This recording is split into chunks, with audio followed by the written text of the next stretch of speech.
We're here at Arte Americas in downtown Fresno to take a look at a spectacular exhibition at Arte Americas titled José Montoya, Resonant Valley.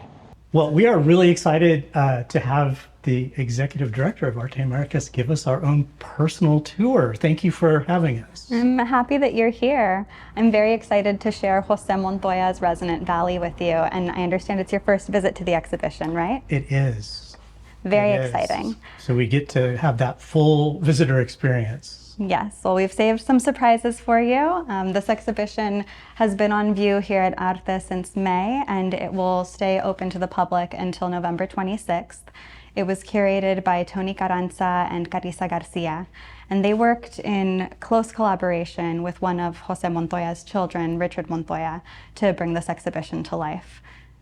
Well, great. Well, let's start. So, Ariana, maybe we could start by just talking a little bit about José. And who was he? And was he mostly a poet who also was a visual artist, or was it half and half? How do you explain that ratio? Sure. So José Montoya is primarily known to the world as a poet. He is, in many ways, the grandfather of all Chicano poets.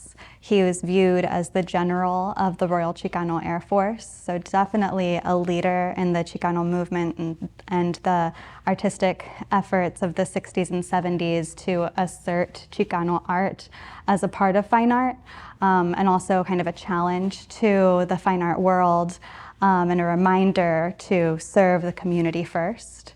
He was professionally trained as an artist. He used his GI Bill after the Korean War to attend art school.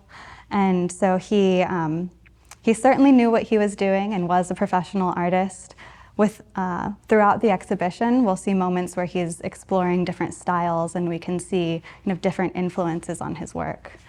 And can you tell us a little bit about how this exhibition came to be? I know that you have recently taken over, so you weren't part of the organizing of it, but how did it all come together? That's true. So this exhibition was planned before I was hired. And so I've had the pleasure of seeing it come to life and learning along with the rest of the team here about José Montoya. Prior to this exhibition, I'll admit, I knew his name, but I was not very familiar with his poetry or his work. So it's been a real treat to expand that knowledge base and to gain a deeper understanding of the Valley and the Valley's connection to Chicano art.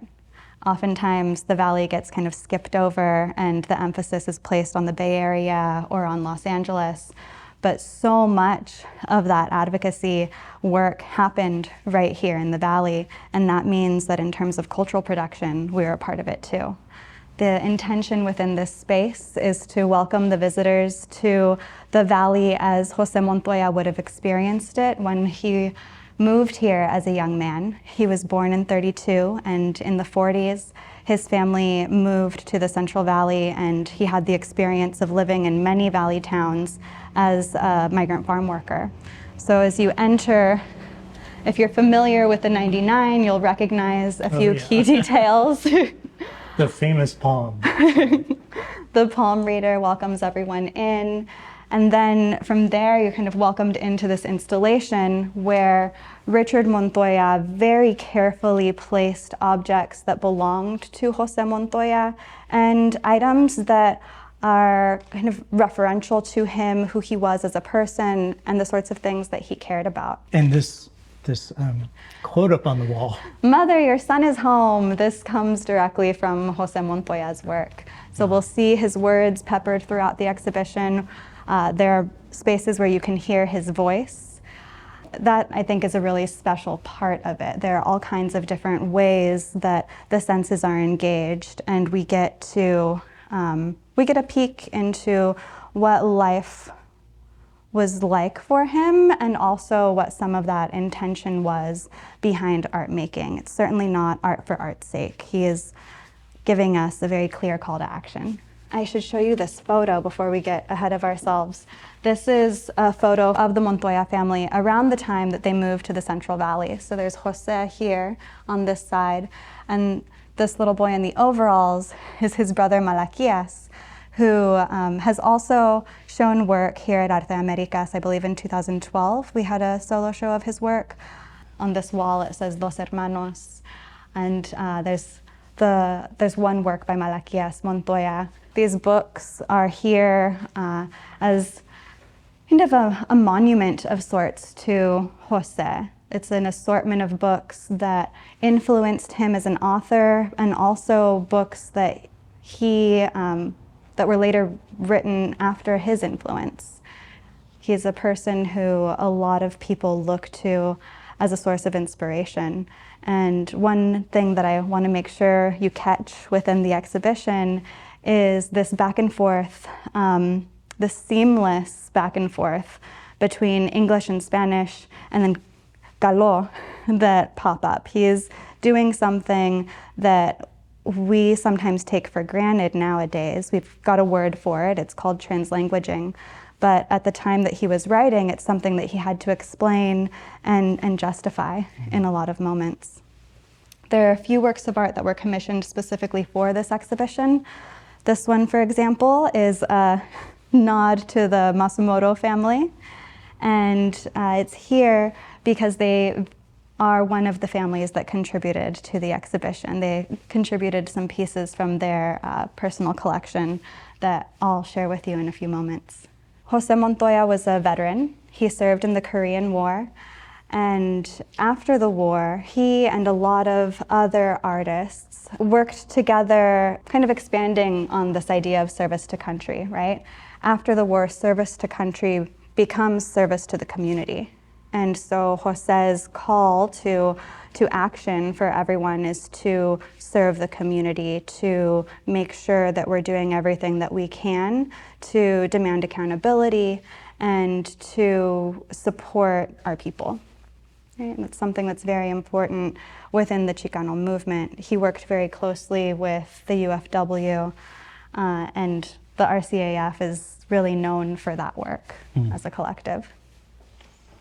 Did he spend then all of his growing up years in the valley? I forgot something so important. He, once they moved to the valley, they settled in the valley, right? He was the first person in his family to graduate from high school, and he graduated from Fowler High School. And so that's why Fowler is so prominently represented. Do you know, did he exhibit as a high school student or even earlier this sort of amazing aptitude? I'm not sure if he physically exhibited his work, but let me show you these photos from his high school days. I think we can guess that he showed an early aptitude. These are pulled from the library at Fowler High School, and you can see that description. There's a long list of the extracurricular activities he participated in. Can you read that for us?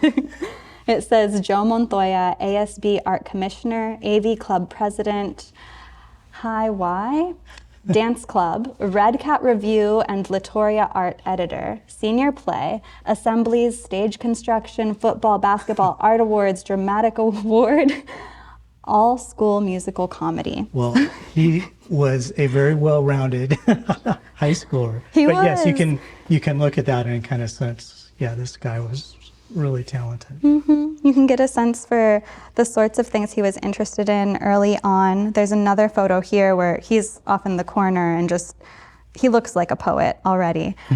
So when you take people into this room, what do you tell them? I think within this room we can see José Montoya working in a lot of different styles. It's very clear just from the volume of works that he's a person who worked very consistently. Everyone who visits this exhibition notices how committed to his art and to his work he was. Here we can see him playing with different artistic styles when he was a student in the Bay Area. So he was definitely influenced by a lot of different styles. He's made the comment that he thought maybe he would be a cartoonist. You know, cartoons are the art that he had the most access to. And so we can see how that informs his process later on with the development of some characters that are reoccurrent within his work. And they're characters that show up in his poetry as well as his visual art. His pachuco archetypes. Are you familiar with pachucos? Maybe you could give me a refresher. A pachuco is the name for a name that's given to a lot of Chicano individuals. And even today, if you Google the word, you will find that it's most commonly defined as a Mexican gangster. But these are people who are most often characterized by their style of dress. You may have heard of the Zoot Suit riots. So pachucos are people who are participating in this, you can call it a subculture, but they're living their lives as young Latinos in the United States. And they're often criminalized for that. But they are also playing with language constantly. Caló is this kind of combination of English and Spanish that emerges from Chicano culture. And Pachuco literally comes from this narrative of people crossing the border in El Paso, and comes out of the reference to El Paso as El Chuco. And so if a person is going north, they're headed Pal Chuco. Pachuco becomes a way of referring to people who have migrated to the United States. But it's also a way that people are described negatively. So we can see this as kind of a reclamation of that Pachuco identity. And really, I mean, when you look at all of these different works of art, these are very loving depictions of Pachucos and the female counterparts, Pachucas. I love his use of kind of exaggerated proportions. Yes. The tiny head, the massive shoulders, and this one I'm sure gets a lot of grins from people. It's just very whimsical, very fun. Definitely. Everyone agrees that José Montoya had a terrific sense of humor.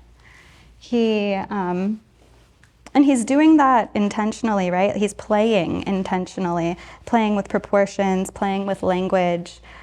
In this section of the exhibition, we see some more valley landscapes, and you can get a sense for the technical skill and ability that he had. There are a few works that are rendered very differently than some of the other drawings in pen. So we know that, he could draw. He could certainly make art in all kinds of different ways. And so when we see him being playful, it's intentional. This is a piece that I would really like to talk about. José Montoya repeats these different characters and comes back to the subject of pachucos and pachucas over and over again. This mural was painted by Roski Doski from Fresno, and it is an enlarged version of a drawing that we have on view. The drawing is about 4 inches, but it's a drawing that José Montoya did where he's put the image of a pachuco over the image of Emiliano Zapata, who, of course, is a very well-known Mexican revolutionary. And so this is really where he's making the statement very clearly that pachucos are the revolutionaries of his time. And so really making the, offering us this call to action and this reminder that it is a revolutionary act to show up and to show off for your community, right? These aren't just people who are playing dress up. They're wearing their zoot suits even when they know they could be arrested for it. And they're doing it with pride and with dignity. So you have a lot of school children who've come to see it. What are some of their responses to? All of the children who come through this exhibition, though, really respond to this. And this is an excerpt from the poem Resonant Valley.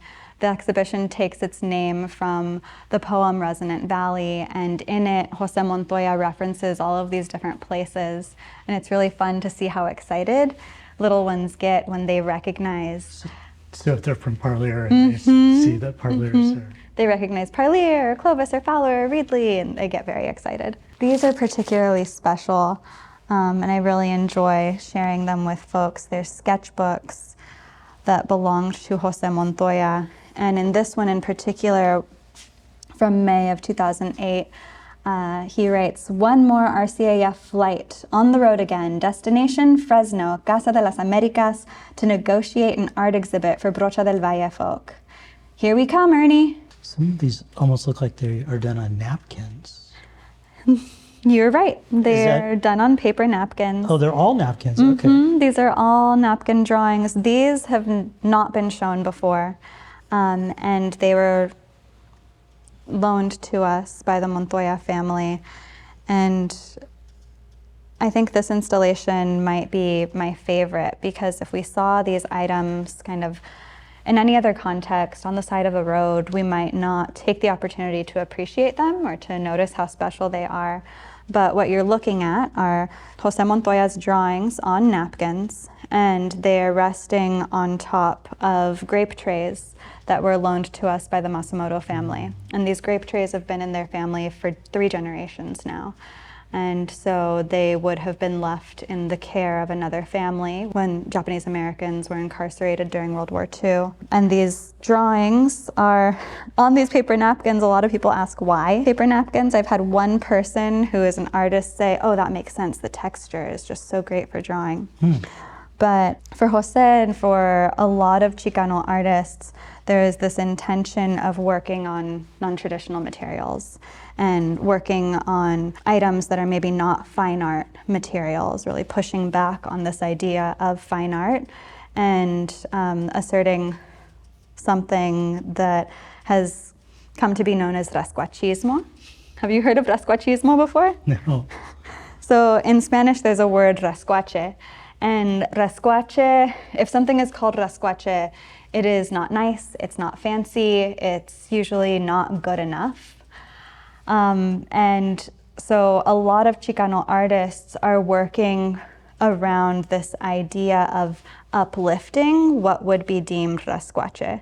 And so rascuachismo is all about celebrating the ingenuity that exists within our community and celebrating the fact that even people of little means have made miracles with what they have and have made art with what they have. José Montoya, by the time he was drawing on napkins, he was a professional artist. He was teaching at the university level. He could have worked on any materials he wanted, but he was choosing napkins. I love the way you've decided to present it, just having one big long, almost like a banquet table with all these napkins. It is like a banquet table. It's been interesting to hear people's response, and of course I can't take credit for any of this. This was our curator's idea. But there's definitely a reference also to packing houses and to the sorts like of work. A line, assembly line. Working. And so that conversation carries over of, what is work? Was he productive enough, or was he lazy? Certainly tell he was not lazy. He was working constantly and always kind of returning to these different subjects. And finding different ways of exploring different ideas and finding ways to say things differently. This wall of pachucas over here has been particularly fun with little ones. A lot of people want to know who that lady is.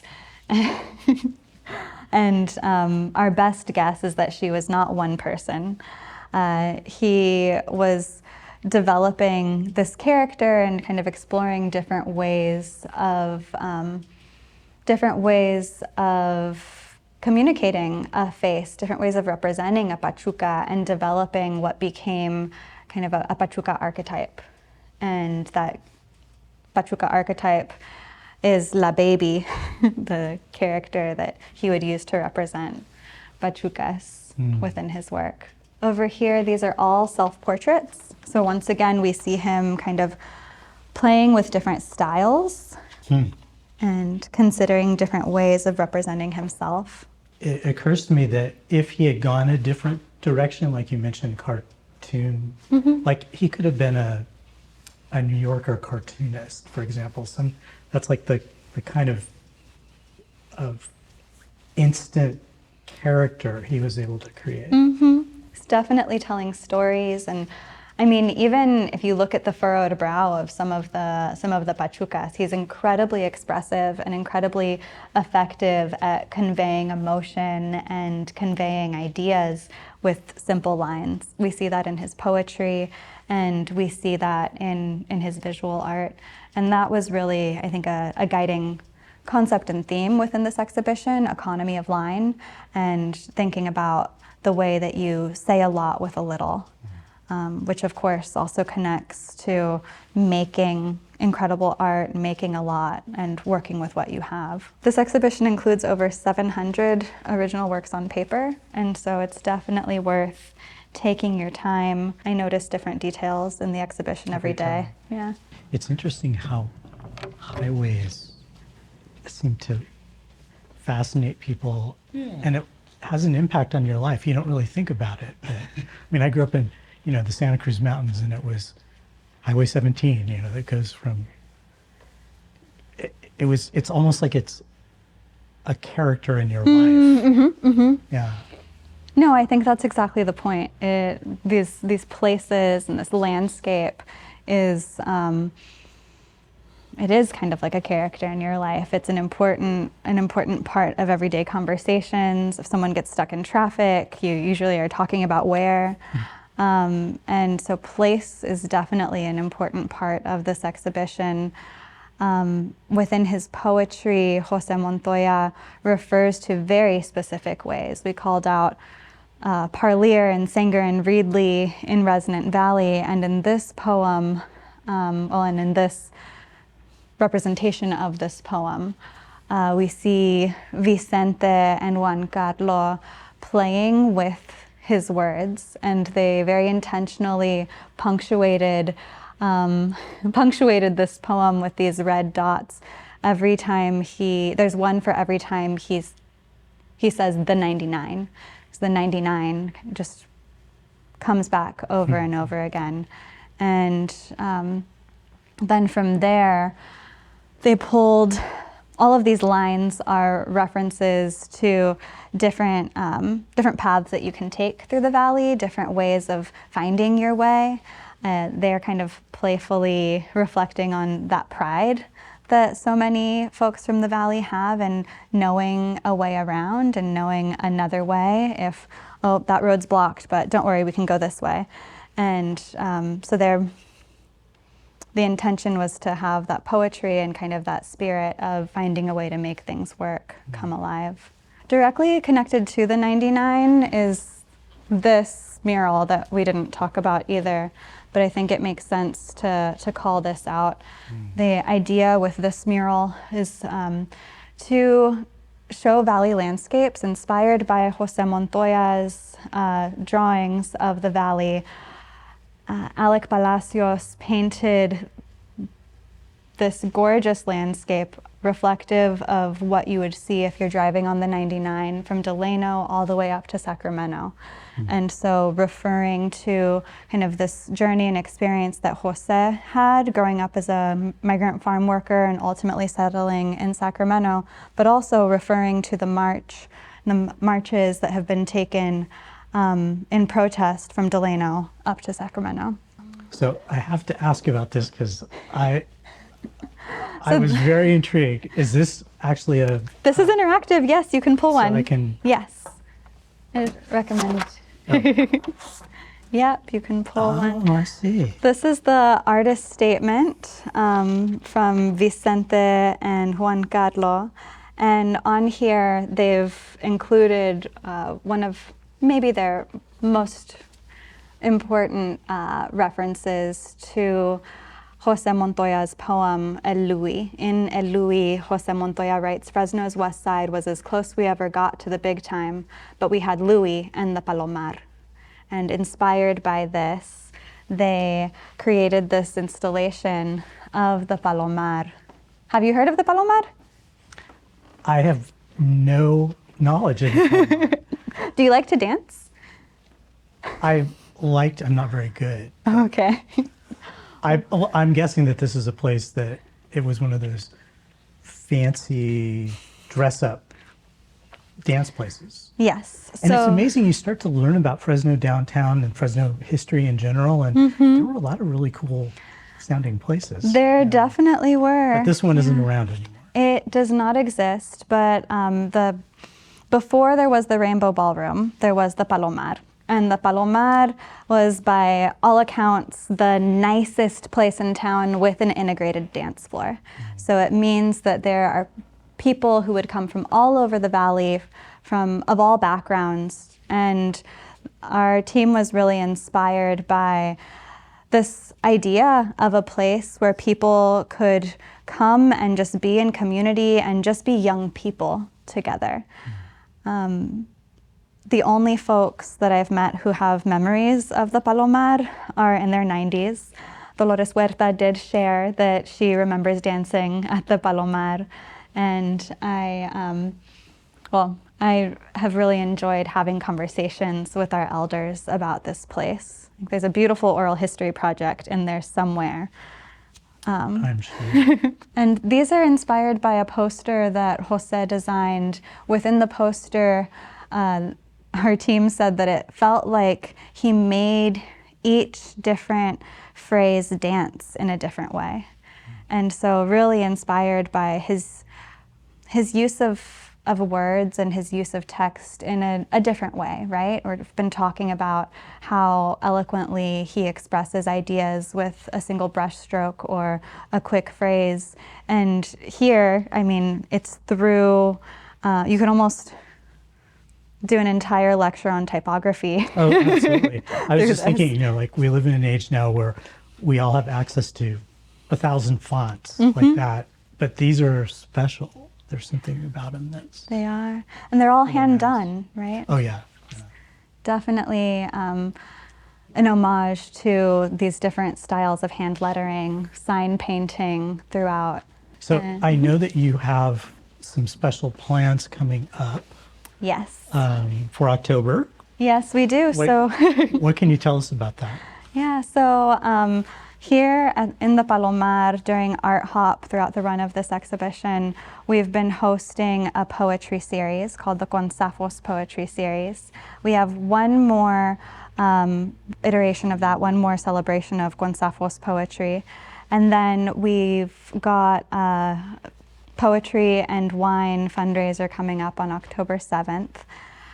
And after that, this exhibition, the space will transform. The art will remain, but we will be inviting members of the community to build ofrendas within the exhibition. And so our celebration of Dia de Muertos this year will be really focused on kind of the experience of life, love, and loss in Aztlán, which is, of course, this place where we live. So will you move the art, or? No, the art will stay where it is. Utilize the other spaces. And I'm really excited to see the proposals that come in. We received funding through the Latino Community Foundation, and so we were able to issue a public call and invite people to submit their ideas. And we'll work together to install different ofrendas within the different spaces. But the idea is to celebrate Dia de Muertos every year from a specific perspective. And so this year it'll be really focused on the way that these traditions of celebrating our loved ones is experienced within a Chicano context. And this exhibition is, of course, all about welcoming José Montoya's spirit back to the Central Valley and celebrating who he was as a person. I think it's a remarkable exhibition, and I can feel that presence. I feel like, I didn't know him before, but I feel like I have like a sense of him, and that's really special. That's beautiful. Well, Ariana, thank you so much for this wonderful tour. I feel privileged that you've given us so much of your time. Oh, it was my pleasure. How long does the exhibition run for? So this exhibition will be on view until November 26th. And we'll close for a couple of weeks in October to allow artists to install their ofrendas, and we will reopen on October 21st. We'll have Leti La Catrina here reading for our bilingual storytime and art making program, and Gala Gala will be October 28th. It'll be a continued celebration until the very end, November 26th. November 26th, so you don't want to miss that. No, don't miss it. It comes up faster than you think. You think we've got all this time to go see something, and then... No. If you'd like to see it before, if you'd like to see it as it is, you should definitely hurry because the ofrendas it will be transforming very soon. All right, well, thank you. Thank you.